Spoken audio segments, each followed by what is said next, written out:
So guys, kita kembali lagi di Konspirasi Konten Inspirasi yang berharap nih semua obrolan kita hari ini bisa menginspirasi teman-teman di rumah atau yang nonton dimanapun. So, kalau buat kalian yang nggak mau ketinggalan tentang inspirasi-inspirasi apa yang kita obrolkan, mungkin jangan lupa subscribe, nyalakan tombol lonceng, dan like and share. Thank you guys. So, dan memberikan ide-ide kreatif. iya, kreatif. So, di sini ada Mas Aji Marasi. Kembali lagi, Mas. Apa kabar? Balik kemana? Kemarin kita udah ketemu. So, konten sebelumnya kita udah pernah ketemu. So, Yang sebelumnya kita ngomongin apa ya? Oke itu. Fotografi as a hobby dan komersial. Nah, Mas Aji waktu itu membahas di sisi komersial. Tapi sekarang masih komersial? Iya, tetap komersial. Fokusnya Mas Aji. Cuman Mas, kan fotografi komersial itu kan luas ya. Ya. Ada foto fashion, ya. Foto interior, food, ya. wedding masuk ini nggak? Masuk komersial. Iya. So kita lebih fokus nih mau ngomongin food fotografi. Oke. Bidangku juga sih. Lebih banyak food fotografi bagaimana? Ya, sekarang lebih banyak food fotografi karena lebih mengasihkan. Kadang-kadang selesai motret kita makan. Wah, pantesan. Berat badan nambah berapa? Nambah ya, aduh. Tapi ngomong-ngomong fotografi makanan, Mas, susah nggak sih, Mas? Foto makanan? Susah gampang. Jadi maksudnya, tapi kalau dilakukan dengan sepenuh hati dan kita mengerti banget, akan semuanya akan jadi lebih mudah aja. Gitu aja sebenarnya. Karena ya apapun itu sih ya, motret food, motret orang, potret. Kalau kita mengerti gimana caranya motret itu dan bisa memenuhi keinginan klien, pastinya kan clue-nya kan itu sebenarnya. Ya akhirnya jalan-jalan aja. Tapi Mas, aku kadang bingung nih kalau mau motret makanan. Yang dilihat tuh apanya sih kalau dari foto makanan, Mas? Makanannya sih. Iya, udah pasti makanannya. Dari sisi alatnya sendiri, Mas, kadang butuh lensa apa kita motret makanan? Apa cukup pakai fix kah? Atau lensa zoom yang berapa mili kah yang perlu kita pakai seperti itu? Terus pencahayaan sendiri bagaimana? Jadi kalau kita mau terjun ke dunia profesional komersial gitu ya, artinya mau motret apapun itu pasti kita juga pasti akan berpikir tentang kamera yang kita gunakan, benar lensa, lighting, dan itu harus yang proper benar-benar. Karena kalau di komersial itu kita benar-benar melihat detail, warnanya juga harus sudah oke segala macam. Dan kalau bisa 80%, 70-80% itu dilakukan pada saat fotosesi. Gitu. Jadi makanya kita harus menggunakan alat-alat yang proper. Nggak masalah sebenarnya, either itu kit lens, entah itu fixed lens kayak gitu ya. Aku nggak punya lensa bagus nih untuk motret food gitu. Nah, jadi mungkin maksudnya adalah lensa bagus itu bukan dari range milimeternya aja gitu, tapi dari quality si lensanya. Dan bersyukur kalau misalnya aku nih biasa mencoba beberapa lensa. Beberapa lensa ini bukan hanya di milimeternya, tapi di lensa yang sama-sama lensa 50, tapi dengan tipikal lensa yang berbeda. Jenis tipe yang lensa itu kan macam-macam tuh kan ya. Kayak gitu-gitu. Jadi ada yang prime lens yang lebih oke, ada yang standar gimana gitu. Jadi kita tahu kekurangannya. Gitu. Selain motret, sudah memikirkan gear, terus di lapangan mau capture si makanannya sendiri nih, kan itu benda mati bukan model ya. Itu ngarahin biar estetik gimana? Nah ini juga salah satu faktor juga kalau kita motret komersial di food, kita mau terjun di sana juga sebaiknya kita jangan hanya motret makanan aja. Ya namanya fotografi kita kan luas ya. Kita juga harus hobi. Kita juga hobi juga motret-motret yang lain nih. Motret orang juga, motret ya apalah gitu ya. Nah, di situ kita akan tahu gitu gimana cara menghidupkan yang tidak hidup gitu kan. Terus kalau misalnya yang hidup itu gimana caranya kita buat lebih hidup lagi gitu. Semuanya itu kan basically objek kita gitu, subjek itu kan pasti punya storytelling gitu loh. Makanan itu kan ada gitu loh. Ada storytellingnya mereka itu. Jadi masing-masing ingredient itu punya karakter yang berbeda dan itu harus di-capture dengan cara yang berbeda juga yang sesuai dengan karakternya dia. Entah itu cabai, makanan yang ada kelihatan pedasnya itu ternyata ingredient di sana itu kombinasinya ada itu tadi ada cabainya, ada tomatnya, jadi warnanya itu harus kita angkat segala macam. Jadi bahasa komunikasinya sebenarnya aku kalau berkomunikasi sama makanan itu lebih ini makanan apa ya? Terus dia apa aja sih yang ada dalam piring itu gitu. Terus warnanya gimana gitu. Nah, aku mengeksplornya di situ. Akhirnya dipadu sama teknik fotografi, entah itu di lightingnya atau apa. Sebenarnya kalau balik lagi ke pilihan lensa, lensa itu sebenarnya pilihan kedua sih sebenarnya. Maksudnya nggak tahu pilihan kedua atau ketiga ya. Pokoknya pilihan next-nya, yang utama itu ya sebenarnya cahayanya udah, lightingnya. Karena dari lighting itulah yang sebenarnya membedakan antara foto komersial dengan foto yang non komersial. Gitu. Maksudnya beda lighting. Kalau aku ada kadang tak lihat mau orang motret itu makanan nih, dia malah available light tanpa pencahayaan lampu atau flashlight sama sekali. Itu gimana aturannya? Ya kalau menurutku ya, menurutku sih foto komersial itu foto makanan, fotografi itu kan ada dua dibedakan. Kita bisa bermain secara komersial, kita bisa bermain secara lifestyle. Mungkin bahasanya lebih enak di sosial media lah gitu ya. Untuk sosial media. Sekarang kan lagi gaungnya lagi oke nih gitu. Jadi semua bergaya-gaya sosial media gitu kan. Nah, kalau kita bicara soal komersial, itu tadi kita harus benar-benar memikirkan kamera yang kita gunakan, lensa yang kita gunakan, lighting yang kita gunakan gitu ya. Kalau misalnya kita bicara soal untuk sosial media, lifestyle gitu kan, bukan mereka ini intinya yang harus dipikirkan awal. Yang dipikirkan adalah sebenarnya justru konsep secara totalitasnya. Ini foto ini buat apa? Karena tujuan komersial sama tujuan sosial media itu berbeda. Gitu. Jadi kalau misalnya komersial itu memang kita menjual kan, memperkenalkan dan menjual gitu loh maksudnya. Supaya gimana caranya ini kelihatan looks good dan nikmat terus laku gitu loh. Tapi kalau sisi sosial media sebenarnya bukan itu. Jadi dia lebih hanya sebatas memperkenalkan aja. Jadi makanya di sosial media itu harus ada penambahan. Kalau kita foto itu ada kelihatan sisi sudut ruangnya, ruangannya seperti apa interiornya, terus ada kelihatan furniture-nya, mebelnya bagaimana, terus ada kelihatan ya yang lain-lain lah selain dari makanan itu sebenarnya. Menggambarkan lebih ambience-nya lebih kelihatan. Terus tiba-tiba ada tangan masuk dalam makanan, dia lagi pegang makanan gitu kan, lagi pegang piringnya gitu. Hands in frame. Terus muncullah tiba-tiba ada orang misalnya utuh kelihatan blur di belakang, ya kelihatan bokeh gitu ya. Itu maksudnya. Tapi foto yang difoto secara komersil pun toh nggak apa-apa dong kita posting sosial media atau gimana? Nggak masalah, karena memang artinya gini. Nah itu jadi perlakuan motret sosial media sama ketika kita upload di sosial media itu kan hal yang berbeda. Berbeda ya. Iya betul. Benar ya.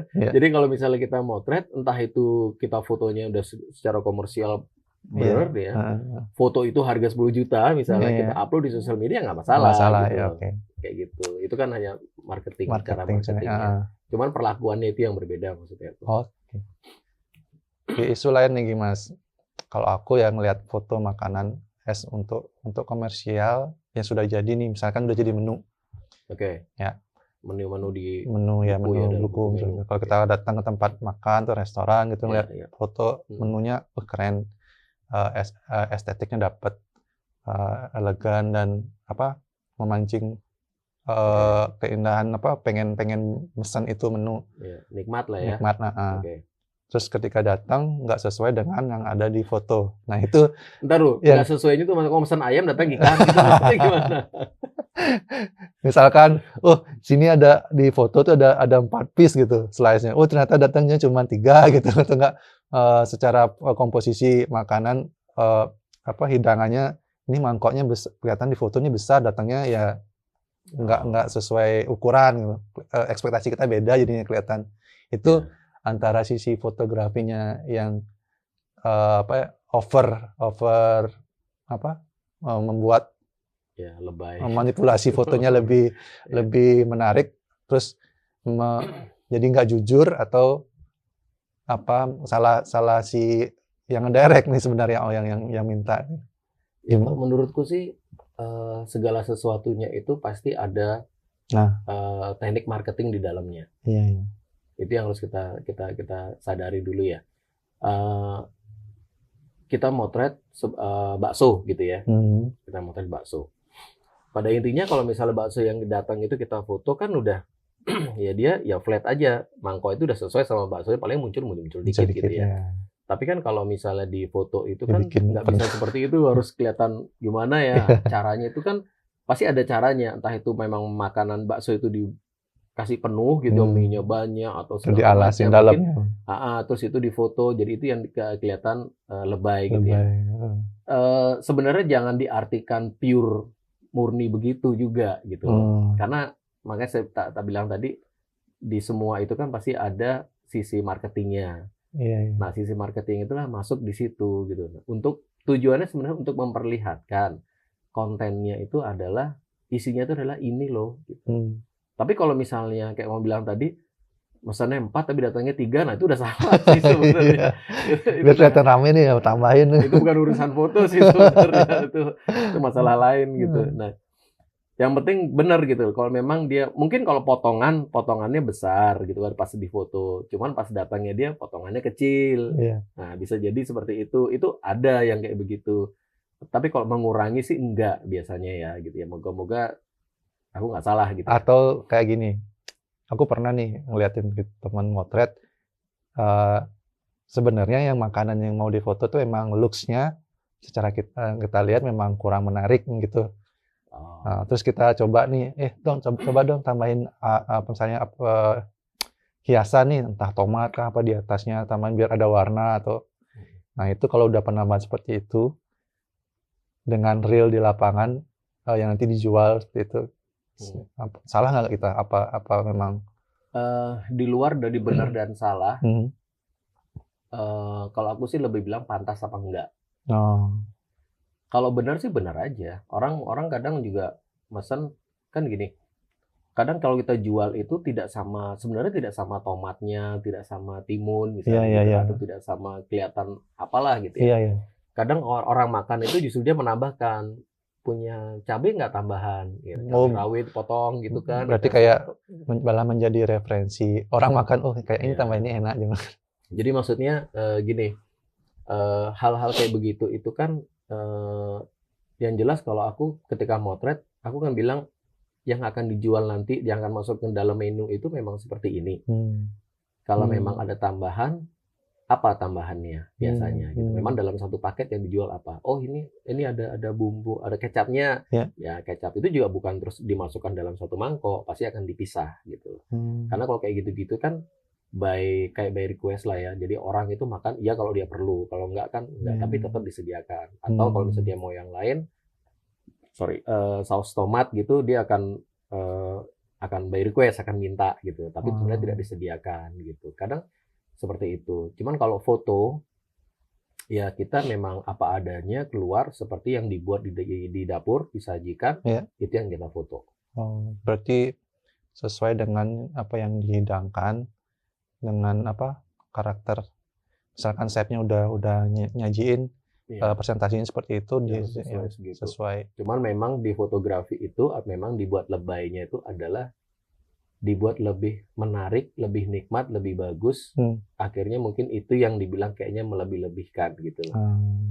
Terus kayak tadi bakso itu biar kelihatan dia nikmat gimana gitu kan, artinya mungkin kita akan tambahin apalah gitu di dagingnya itu biar agak mengkilat kayak gitu. Terus style-stylekan dikit lah gitu maksudnya gitu. Nah, itu sah-sah aja sih.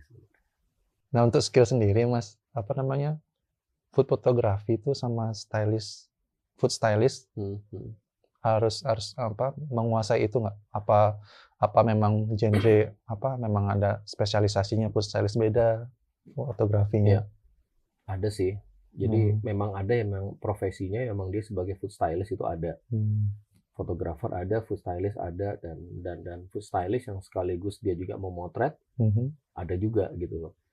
Nah makanya gantian nih, kayak balas dendam nih. Kita fotografer juga harus ngerti tentang food stylist nih gitu loh. Walaupun tidak sepenuhnya kita mengerti banget, bisa banget gitu. Mungkin ngerti, tapi kadang-kadang kita kan nggak bisa ya. Takes time lagi, kita harus belajar lagi. Jadi akhirnya jadi pilihan, aku mau jadi fotografer apa mau jadi food stylist gitu loh. Nah, yang membedakan nantinya adalah penampilan foto, Jay. Oke. Ketika food stylist ini pengalamanku ya. Yeah. Ketika melihat hasil foto yang dia memang food stylist, dia jadi sekaligus yang motret. Gitu loh. Itu akan terlihat berbeda fotonya dibanding sama si fotografer sendiri yang akhirnya menggunakan food stylist dari luar. Cuman sekarang tergantung si klien itu mau apa enggak. Ya otomatis ketika dia meng-hire fotografer, dia juga harus meng-hire food stylist. Tapi ketika dia juga tahu, oh ini perlu, ini penting, perlu ada gitu kan, dan dia harus nyari budget untuk itu gitu loh.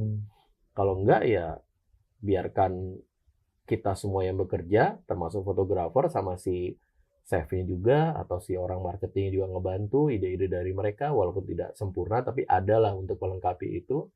Basically sudah dapat apa yang mereka mau, that's it okay sebenarnya. Tapi bukannya fotografi itu fotografer makanan tuh udah ngerti ya, maksudnya secara komposisi, warna, bukannya mereka lebih paham di sana ketimbang? Yang mendasar sih berbeda sih. Jadi kalau food stylist itu yang dipikirkan justru bukan hal yang kesana aja. Mungkin komposisi dia oke mikir, tapi kan komposisi dalam bentuk dalam stylenya aja gitu loh. Maksudnya apa sih membuat itu lebih indah untuk dilihat aja secara visual gitu loh. Tapi kalau komposisi menurut si fotografer kan berbeda, ya kan? Jadi kita melihatnya itu berbeda komposisinya, tapi kok dari sisi dia komposisinya berbeda karena ya sudah bidang ilmu yang lain juga sebenarnya gitu loh. Oke. Di lapangan Mas pernah nggak ketemu klien? Kadang-kadang di jalan aku ketemu sih, bukan di lapangan. Maksudku, saya di restoran itu handle klien atau chef yang keinginan fotonya berbeda. Maksudnya, oke, secara kan foto makanan itu setauku ada beberapa tipe ya. Maksudnya ada yang clean foto yang dengan latar background clean, ada yang pakai aksen, dibikin foto konseptual gimana yang aksen itu apa? Aksen dari cahaya atau aksen ada aksen properti kayak properti. Misalkan kita moto gitu ya? moto gado-gado nih ada aksen jendela kayunya lah. Iya. Kalau itu sih aku bilang tematik sih. Tematik ya. Tematik sih. Itu pernah nggak dapat pengalaman message keinginan si klien ini tidak tersampaikan, beda persepsi sama fotografernya. Jadi kayak dia kurang jelas menyampaikan, terus kita ngambil foto misalkan, aku udah ngambil foto tematik, ternyata fotonya yang dipakai di crop semuanya, terus dipasang clean desain di foto di menu seperti itu. Nggak, sekarang gini, di awal kan kita juga pasti meeting dulu kan. Iya. Meeting dulu, fotonya mau dijadikan foto apa, foto menu gitu kan. Tapi foto menunya ada nuansa lebaran misalnya gitu. Jadi harus ada props yang ada bersinggungan dengan lebaran itu gitu loh. Keperluannya apalah gitu, nggak tahu gitu ya. Mulai dari kan sekarang banyak tuh yang dijual-jual tuh juga ya. Nah, di IG banyak tuh yang mereka menjual props itu yang terkonsep gitu. Nah, kalau memang mau menggunakan itu ya sudah memang harus diplotkan gitu loh. Nanti mau pakainya apa, begini, propsnya gini, sebatas mana, apakah hanya sebatas ingredient dari makanan itu, atau harus ada props yang lain gitu. Kadang-kadang ada nih, aku juga pernah punya klien, dia tuh ada bisnis, bisa dibilang kayak pernak-pernik dari kayu gitu loh. Nah, dia juga punya restoran. Nah, restoran itu konsepnya memang kayu di situ. Jadi ada banyak pilar, jadi kayak pendopo gitu ya, dibuat gitu kayak Bali pendopo gitu. Nah, semuanya coklat-coklat semua kan. Nah, dia tuh pengen ada makanannya itu juga konsepnya seperti itu. Jadi ada masuk kreasi-kreasi yang dia jual itu, yang kecil-kecil itu, kayu-kayu itu ada sebagai background, sebagai apa gitu, ada gitu. Nah, cuman sekarang tinggal tergantung si fotografer sendiri gimana caranya mengkomposisikan itu, ya, biar menstylekan itu biar tidak lebih menonjol sih. Iya, bener, biar justru pokoknya gimana caranya biar makanan itu biar tetap masih bisa outstanding gitu ya. Apa sih namanya? Bener ya, itulah. Biar bisa itu gitu. Jadi biar nggak dilihat terlalu banyak dilihat. Ya, jual pernak-pernik ternyata bukan makan. Nah, itu dia. Karena kan persentase foto itu dalam frame, teoriku sih bilang kalau kita motret makanan ya sudah otomatis sudah mutlak 70% makanan itu harus ada dalam frame. Sisanya adalah ya aksesoris itu. Entah itu kelihatan utuh atau kelihatan setengah sedikit aja atau gimana gitu, dikomposisikan begitu. Kalau dalam motret makanan, Mas, foto itu saat kapan kita fotonya boleh crop, saat kapan kita fotonya full, apa tetap kita ngambil full angle? Tadi belum kejawab yang itu. Jadi aku sih selalu akan mengambil dalam satu foto makanan itu bisa 2 atau 3 angle lah. Katakan ya 3 angle. Jadi yang penting itu sudah dapat angle A, B, dan C, selesai. Nah, A, B, dan C itu pun juga pasti dengan komposisi yang berbeda kan. Ketika foto dari angle begini juga pasti kelihatannya masih beda dan harus diatur lagi. Nah, itu sudah jadi, sudah bagus. Tinggal aplikasinya sekarang si desainernya itu akan ketika dia buat menu atau buat brosur, buat apa dan akhirnya mau dipotong segala macam ya terserah. Nggak masalah gitu. Yang penting dia sudah mendapatkan foto yang frame utuhnya adalah seperti ini gitu. Oh, berarti tetap ya beberapa angle diambil. Beberapa angle, tapi tetap dalam 3 angle itu memang ada yang lebih detail lagi. Jadi aku selalu berpatokan bukan yang foto wide kita di crop sama desainer. Jadi aku ngasihnya juga bukan sekali satu foto terus nanti kita crop jadi 3 gitu kan, enggak, jahat itu sih. Aku bilang enggak. Males itu. Nggak, lagian juga kita sebagai fotografer pasti pengen punya portfolio lebih dong gitu. Kadang-kadang kan seperti itu. Kadang-kadang juga aku ini aku lakukan yang tidak yang dia suruh. Oh, ternyata ini bagus nih. Oke nih gitu kan. Aku kasih aja gitu. Tapi di lapangan Mas kan ada foto makanan, menemu makanan itu nggak semuanya bentuknya misalkan cocok untuk difoto angle 30-45 derajat.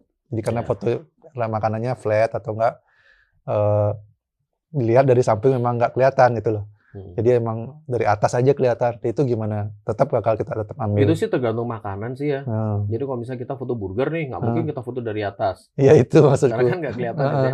Tergantung makanan. Tapi mostly biasanya memang kalau kita mau makanan pasti sudah pasti tampak 45 derajat gitu loh. Jadi biar dia akan lebih menarik lagi karena pasti akan kelihatan ingredients-nya itu seperti apa gitu loh. Tapi kalau misalnya foto itu misalnya nasi campur, nah kita dapat nasi campur itu kita harus memotretnya itu emang dari atas. Kayak gitu. Kayak masakan Indonesia itu kan pasti kan ada ayam, ada sayur, ada ini gitu ya. Kalau misalnya kita foto dari 3/4 kan nggak asik gitu. Makanan tradisional kita paling susah motretnya. Oh gitu. Iya. Karena komposisi dari makanannya itu loh sebenarnya yang buat kita susah.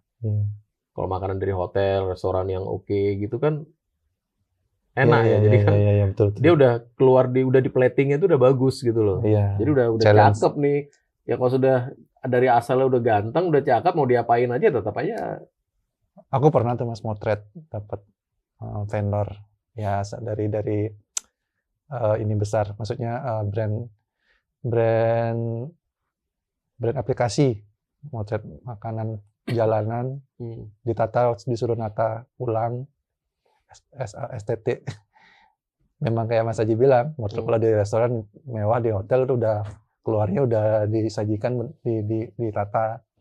Sedangkan kalau makanan seperti itu ya kita challenge untuk menatanya agar terlihat lebih bagus. Jadi gini kan kita sadari juga yang dari dapur itu kan memang pertama dia juga bukan fotografer. Kadang-kadang chef, ya chef itu kan hanya fokus di makanan, gimana cara makanan itu enak. Nah, dia kan tidak terlalu ya mungkin dia akan belajar gimana plating yang oke gitu ya. Iya, iya. Pasti akan dapat dia ilmu itu. Cuman kan Iya. dia tidak terus itu yang dipelajarin terus. Kalau beda sama fotografer kan kita harus tahu gitu loh. Oh ini kalau asik nih di kamera platingnya nggak kayak begini. Akhirnya kita bisa rubah. Dan itu juga kalau misalnya aku seperti itu, aku akan bilang sama chef gitu loh. Balik lagi ke dapur. Ini boleh nggak kalau misalnya tak putar begini? Soal bagian sisi di sini ini bagus gitu loh. Gimana caranya gitu. Jadi tidak semena-mena juga pada saat motret aku yang muter, aku yang balik atau aku yang gimana gitu loh. Ngeri. Begitu dibalik itu kan kadang-kadang singgungan sama lauk yang lain hancur gitu loh. Komposisinya jadi nggak asik. Mendingan suruh dia gitu. Jadi nanti dia yang ngolah sendiri. Pokoknya maunya kelihatan ini aku angle-nya dari sini, tak bilang gitu. Oke, selama motret makanan Mas, kayak ini isunya lagi nih, motret makanan menggunakan artificial food. Jadi kayak itu sah nggak apa enggak? Maksudnya kayak Mas bilang tadi kalau tradisional makanan itu susah karena memang entah makanan yang cepat layu atau apa yang terlihat. Nah, kita siasatin pakai artificial deh biar aman. Misalkan kayak motret minuman tuh kadang kita pakai artificial kan untuk esnya biar nggak cepat cair gitu. Jadi aku pernah ngeliat ada beberapa restoran karena itu juga ada tuh orang yang memproduksi makanan artifisial. Jadi kita ngasih sampelnya, ya entah itu nggak tahu sih gimana caranya, apa ngasih makanannya, apa cuma ngasih foto aja atau gimana, nanti dia buatkan. Nah gitu dia buatkan artifisialnya. Dan itu artifisial itu dipajang gitu loh. Jadi memang udah ada piring, udah kelihatan memang nasi segala macam. Jadi bukan foto lagi, jadi kayak bentuk udah 3 dimensi. Artifisialnya kayak begitu. Tapi tetap berbeda sih ya. Mendingan kalau misalnya aku foto nih makanan gitu ya. Lama-lama kan kita foto cek gitu kan, daunnya itu kan lemes, udah lemes, terlayu, udah kena angetnya dia kan, terus jadi nggak bagus, ya ganti. Ya resikonya emang harus begitu. Terus kalau misalnya daging nih, lama-lama kalau dia udah pertama dagingnya tuh udah oke, udah mengkilat, udah bagus gitu ya, udah ini, terus lama-lama di foto kan pasti kering, terus jadi nggak oke. Nah sebenarnya itu fungsinya food stylist, gimana caranya bisa mempertahankan si daging itu looks-nya itu jadi lebih oke, tahan lama gitu loh maksudnya. Nah itu kan kita kan nggak ngerti sebagai fotografer, kita nggak belajar itu gitu. Itu pelajaran food stylist. Berarti secara ini si fotografer juga challenge ya. Maksudnya dalam range waktu tertentu dia emang harus menyelesaikan fotonya sebelum makanannya. Kalau itu memang aku harus ngelihat. Jadi berapa menu makanan nih. Tak lihat makanannya apa-apa aja gitu kan. Makanya sebelum motret itu aku minta dikirimin menunya apa aja. Ntar ada es krimnya nih cair duluan. Iya, kita lakukan untuk minuman terakhir ya, beda gitu kan. Waktunya beda. Jadi ketika tekanan pada saat motret itu sudah hilang, udah ini baru kita beralih ke yang lain. Mungkin habis istirahat sebentar baru kita ke minuman gitu. Nah, makanan juga kita bagi-bagi. Yang kuah-kuah dulu ya gitu. Oh gitu. Habis itu oke, sekarang kita ngambil ke yang daging-daging, atau kita ngambil yang mana appetizer. Oke, sekarang yang menu utama dulu kayak gitu. Karena lighting biar nggak ribet lagi kita ngatur. Ngomongin lighting nih Mas, lighting kan kalau secara komersial kadang ada 2 tipe nih orang senang pakai lighting LED atau continuous light atau flash. Di food fotografi sendiri lebih oke pakai yang mana? Secara pengalaman? Kalau dulu kita zamanku waktu motret dulu kita masih belum banyak, masih sedikit sekali yang continuous light. Rata-rata semua flashlight. Pakai lampu studio, pakai lampu flash tambahannya gitu ya. Jadi hanya terfokus sama itu. Ngandalin natural light-nya. Jadi bukan di continuous-nya, tapi emang di ambience natural light, benar-benar dari matahari, dari windows light lah kayak gitu. Terus ditambahin dengan flashlight. Kalau lebih tegas, udah pasti nggak ada yang ngalahin flashlight. Untuk dapetin karakter si makanan itu. Bukannya ntar foto itu kalau flashlight itu karena terlalu tajam, jadi kesannya lebih flat atau gimana ya? Maksudnya ambience ininya nggak dapat pengen? Nggak, karena dari flash itu juga ada ininya, ada aksesorisnya. Dia ada softbox, ada diffusernya, ada pakai payung. Pernah Ada zaman dulu kan pakai kalkir. Kertas kayak kalkir untuk nutupin Iya, dia iya, bener iya. biar nggak terlalu kencang kan. Heeh. Kalkir juga yang berapa gram gitu kan. Iya, iya, iya. Berapa Zaman dulu. GSM dia, terus mungkin kalau nggak cukup lapisin 2 atau pakai GSM yang memang udah tebel kayak gitu-gitu. Ngakal ini emang seperti itu sih sebenarnya gitu. Oke. Berarti nggak masalah dong ya, berarti entah kita mau pakai flashlight, pakai pakai LED continuous light, itu nggak masalah kita pakai yang mana gitu. Sebenarnya nggak masalah, tergantung sama karakter yang mau kita inginkan seperti apa. Nanti si Oh. fotografer itu sendiri akan merasakan, oh kayaknya aku lebih suka pakai flashlight, oh Atau aku lebih suka pakai continuous light gitu. atau malah lebih bagus di combine.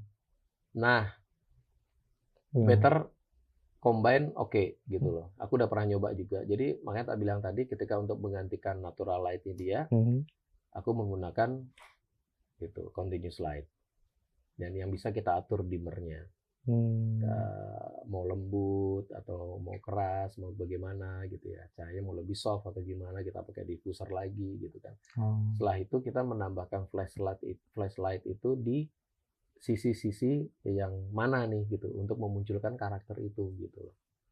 Nah, itu oke banget. Makanya pengendalian cahaya itu setiap motret apapun itu yang paling penting. Pengendali cahaya, avatar. Pengendalian cahaya, avatar.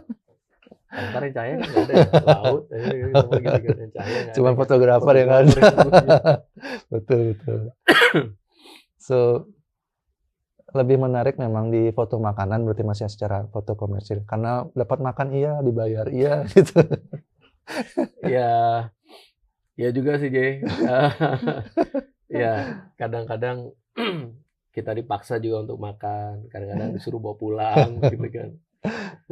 Tapi kalau kan nggak takut zonk, masuk kayak kita motret makanan yang kita tahu kan kayak food stylist tuh mungkin makanannya nggak terlalu matang gitu. Jadi disajikan terus dicicip ternyata nggak matang nih makan. Ya enggak, sebenarnya kan fotografer makanan kan tugasnya kan memotret bukan mencicipi makanan ya. Siapa tahu lapar ya makan Ya ternyata. kita kan juga tahu kalau misalnya makanan itu belum matang. Kadang-kadang justru aku minta sendiri. Digigit di dalamnya tisu ternyata. Aku minta ini bakarnya jangan over gitu loh. Jangan terlalu lama gitu. Karena biar nanti ketika selalu udah pernah nih ketika kita motret makanan itu muncul, oh setelah foto kok jadinya kayak begini, oh ini kematangan gitu loh. Jadi mintanya jangan mintanya setengah matang deh, jangan terlalu matang gitu. Pintaran fotografer. Kadang-kadang mie juga begitu. Iya, karena kan dari kita motret kita tahu jadi karakternya dan kita jadi tahu juga rasanya otomatis gitu. Hanya dengan ngelihat gitu. Jadi kayak tak bilang tadi ya, ketika foto mie gitu kan. Oh ini kok pas di foto kok nggak apa ya, mie-nya tuh kayak nggak fotogenik gitu loh. Kok nggak kayak dia masih lemes gitu loh. Oh mungkin rebusnya kelamaan kayak gitu. Nah, kita minta dia rebusnya sebentar karena biar bisa kita atur. Yang paling sering kan ini Mas, sayur kan. Kalau sayur matang kan jelek warnanya, agak pucat. Iya. Itu harus sebentar. Memang cuman direbusnya juga sebentar langsung angkat. Jadi biar dia masih fresh hijaunya segala itu masih oke gitu loh. Biasanya Mas sekali foto paling banyak ngambil berapa item biasanya kalau sekali sesi? Sekali sesi ya. Sekali sesi sebenarnya sih ambillah katakan misalnya 10, 8 sampai 12 item makanan. 8 sampai 12 ya. Lebih dari 12 itu kadang-kadang pusing ya. Bener-bener gimana ya? Kita ngelihat di sini aja kelamaan juga kan pusing ya. Terus pada saat motret kan kadang kayak gitu. Kita ngelihat gitu kan atau ngelihat pakai LCD-nya dia juga. Karena kan fokus kita kan beda otak kita gitu kan. Nah, itu lumayan tuh kalau misalnya di atas 12, 15 gitu udah ini dah gitu, udah mulai jenuh apa. Dan kadang pasti aku kalau misalnya foto menu satu jangan buru-buru ya, nanti tunggu kabar. Nah, nanti kalau udah oke, kita bilang lanjut, baru dibuatkan lagi. Nah, pada saat dia dibuatkan lagi itu kita bisa break sebentar, istirahat. sambil perbaikin lightingnya atau apa. Bukannya lebih gampang, apa namanya? Harusnya lebih gampang ketika udah di set lighting kayak Mas bilang tadi, udah di set apa lighting, atur posisi, tinggal ganti-ganti menu aja. Beda. Karena cepet nggak jepret-jepret. Ya, beda. Nah, itu kalau mau kayak katalog gitu jangan diambil sama kayak produk ini kan, kan beda. Karena makanya tak bilang tadi setiap karakter itu kan setiap makanan punya karakter sendiri gitu loh. Karena orang pun kita foto orang kan begitu potret. Ganti orang kan tingginya beda, kadang dia gemuk kurus beda.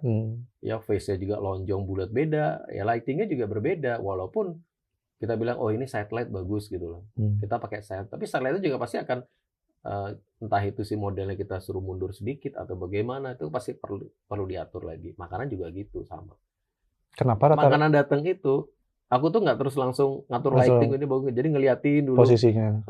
Posisi kita balik, kita puter-puter, bukan balik sih ya, kita puter gitu. Oh ketemu dari sini nih yang bagus.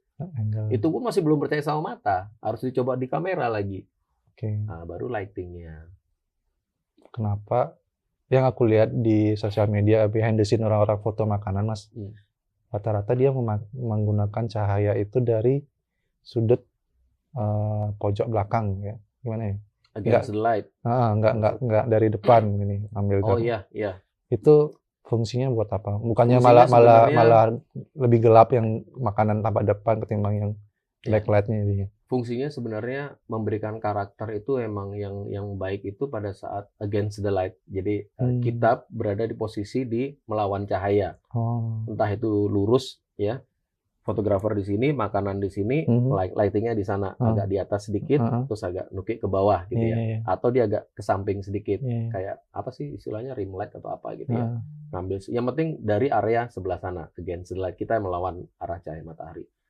Nah kalau misalnya dipikir, oh di sebelah sini kan gelap gitu kan, solusinya adalah memang kita akan pasang lampu dari sebelah kiri, misalnya dari atas juga, atau agak dari bawah atau gimana lah, dan itu lampu itu juga kita mau pakai payung biar dia lebih soft, terus lebih melebar. Kita ngambil tipisnya aja, kita putar lagi misalnya lightingnya, flashnya itu arahnya kita ngambil sisi tipis payungnya itu, jadi bukan di tengah gitu kan. Jadi kita ngambil tipisnya, entah payung atau sobok lah.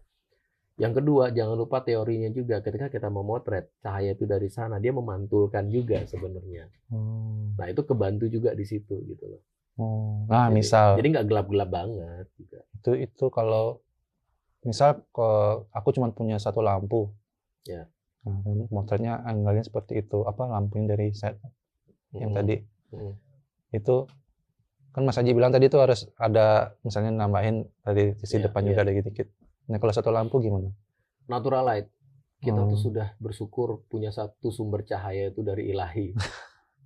Udah kuncinya itu. Makanya pertama kita belajar motret, belajar lighting itu kita belajar juga tentang Windows Light kan. Memanfaatkan lighting yang ada, arah cahaya yang ada. Nah itu kita pahami arah cahayanya dari mana gitu loh. Setelah itu bagian mana yang mau kita munculkan lagi karakternya dengan penambahan lighting itu. Jadi sebenarnya penambahan yang lighting satu yang kita gunakan itu bukan main light. Kalau aku sih bilang begitu. Main lightnya apa? Main lightnya ya natural light. Gitu loh. Nah, flashnya itu buat apa? Ya memang untuk memberikan karakter di sisi yang berbeda, yang mana yang mau kita tonjolkan, kita kuatkan ini karakternya. Kalau penggunaan seperti reflektor itulah untuk memantulkan kan ya, cermin, merefleksikan cahaya dari sisi yang berbeda, dari melawan dari arah matahari atau arah cahaya. Bagusan kita pakai reflektor atau cermin, kaca? Dua-duanya bagus karena fungsinya berbeda. Kalau reflektor itu dia kadang-kadang kalau kita pakai bisa lebih soft, ya kan? Tapi kita bisa atur dia untuk lebih keras lagi yang warna silver. Dia memantulkan lebih keras. Nah kadang-kadang silver di reflektor itu aku ganti juga pakai aluminium foil. Gitu, aluminium foil kan juga dia memantulkan akhirnya lebih keras gitu. Nah kalau cermin lebih tajam lagi, lebih keras lagi pantulannya. Nah kita harus tahu karakter alat-alat yang kita gunakan cahaya gitu. Jadi kita mau pakai apa aja bisa. Aku kadang juga buat tak bungkus karton sekian, kotak segini ukuran A3 lah paling enggak. Itu tak kasih aluminium foil. Jadi untuk memantulkan cahaya itu atau pada saat motret tak bawa nih cermin gitu. Gitu.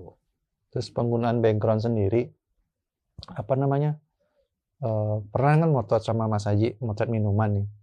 Yang aku tahu sebelum itu, background itu paling standar ya, putih, hitam, apa, kalau nggak background yang memang aksen ada aksen kayu atau apa yang. Terus kita waktu motret background pakai warna apa, biru, kuning, jadi yang ada warna. Oh ternyata lebih menarik secara gambar, jadi lebih membantu si minuman itu lebih pop up. Itu memang ada apa namanya, tips triknya sendiri dari Mas Haji, atau memang coba-coba ternyata? Itu memang sebenarnya muncul pasti dari si fotografer sih sebenarnya. Akhirnya banyak orang yang jual background yang berwarna itu, dari kok kelihatan bagus ya. Terus orang-orang pengen buat seperti itu, bingung nyarinya gimana, akhirnya orang ngejual. Kan tadi sudah sisi foto komersial itu nggak apa-apa. Nggak apa-apa. Yang penting kita motret sirup warna merah, backgroundnya jangan merah gitu aja. Biar nggak sama. Itu aja. Kayak kita cari yang flat, misalnya warna putih atau warna yang lain kalau mau. Karena kan dari fotografi makanan itu juga kita belajar grafisnya ya.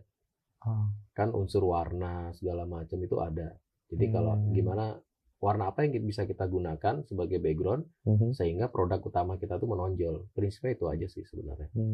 Nantinya kita mau ganti warna segala macam itu ya urusan berbeda gitu loh. Kepake ilmu DKV ya berarti. Kepake. Dan cara motret itu juga berbeda. Jadi ketika kita pakai warna, takutnya itu kan terkena refleksi warna itu sendiri kan. Iya. Dari warna itu jadi ke minuman itu kan, atau ke makanan itu gitu. Jadi itu tadi memanfaatkan lighting dengan benar. Harus ada satu lighting lagi mungkin agak di belakang atau bagaimana gitu caranya. Karena itu PR juga tuh.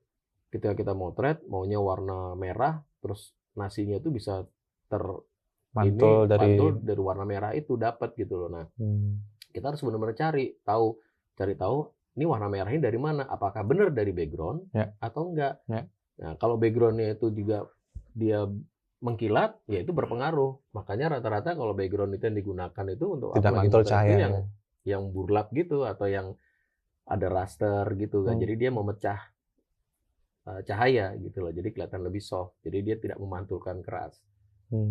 Makanya fotografer sendiri kenapa biasanya pakai baju hitam warna gelap, karena dia tidak memantulkan itu, dia meredam gitu loh.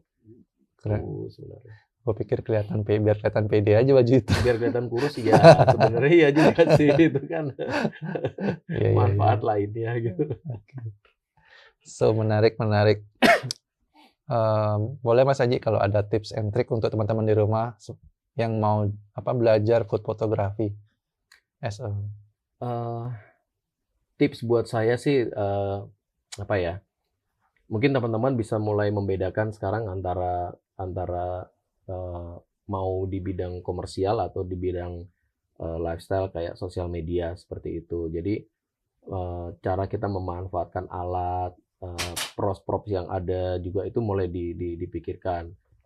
Kita mulai belajar menggunakan apa aja dulu, kita coba. Jadi kita sukanya itu di mana? Apakah sukanya itu di foto yang sifatnya komersial, yang lebih minimalis, lebih ke detail, atau yang sifatnya sosial media yang lebih membuat produk makanan itu lebih hidup dan lebih santai, terus editing juga akhirnya lebih santai. Karena kan kalau misalnya lebih ke sosial media kan dia akan menggunakan cukup dengan handphone aja, aplikasi yang ada yang ringan-ringan oke. Tapi kalau misalnya yang komersial itu kan pasti menggunakan yang Photoshop lah, yang Lightroom lah, yang kadang-kadang juga harus berlangganan lah untuk dapetin hasilnya maksimal, atau ya harus belajar lagi segala macam gitu, PR-nya di situ. Tapi kita harus mencoba semuanya dulu supaya kita juga lebih tahu kita arahnya kalau memang suka di foto makanan itu lebih ke komersial atau lebih ke sosial media gitu loh. Karena itu menyangkut gimana caranya kita mencari duitnya nanti. Iya, kalau aku kedua-duanya gimana? Maksudnya